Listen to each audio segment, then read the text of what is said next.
24 గంటల పాటు తెలంగాణలో భారీ వర్షాలు కుదిపేయనున్నాయి. కొన్ని జిల్లాలకు రెడ్ అలర్ట్ పేరుతో వార్నింగ్ బెల్స్ ను మోగించింది వాతావరణ శాఖ. ఈ నేపథ్యంలో అన్ని జిల్లాలను అప్రమత్తం చేశారు అధికారులు. బంగాళాఖాతంలో ఏర్పడ్డ అల్పపీడనం రాగల 24 గంటల్లో వాయుగుండంగా మారనుందని ఐఎండీ హెచ్చరించింది. ఇది పశ్చిమ వాయవ్య దిశగా కదులుతూ వాయుగుండంగా మారి మంగళవారం అంటే ఆగస్టు 19 మధ్యాహ్నానికి దక్షిణ ఒడిశా, ఉత్తరాంధ్ర తీరాలను దాటే అవకాశం ఉందని ఐఎండీ చెబుతోంది. దీని ప్రభావంతో 3 రోజుల పాటు వానముప్పు ఉంటుందని తెలుస్తోంది. అల్పపీడనం ప్రభావంతో సోమవారం నాడు తెలంగాణలోని పలు జిల్లాల్లో భారీ నుంచి అతి భారీ వర్షాలు కురిసే అవకాశం కూడా ఉంది. అల్పపీడనానికి అనుబంధంగా ఉపరితల ఆవర్తనం కూడా ఏర్పడిందని వాతావరణ శాఖ పేర్కొంది.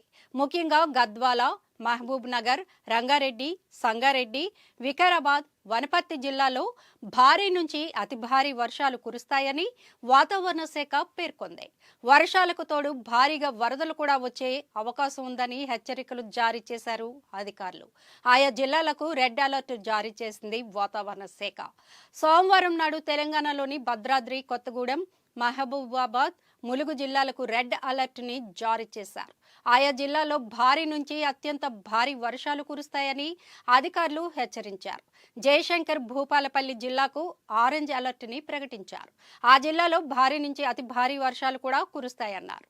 ఆదిలాబాద్, హన్మకొండ, కామారెడ్డి, ఖమ్మం, కొమరం భీం, మంచిర్యాల, మెదక్, నిర్మల్, సూర్యాపేట, వరంగల్ జిల్లాలో అక్కడక్కడ భారీ వర్షాలు కురిసే అవకాశం ఉందని తెలిపారు వాతావరణ శాఖ అధికారులు.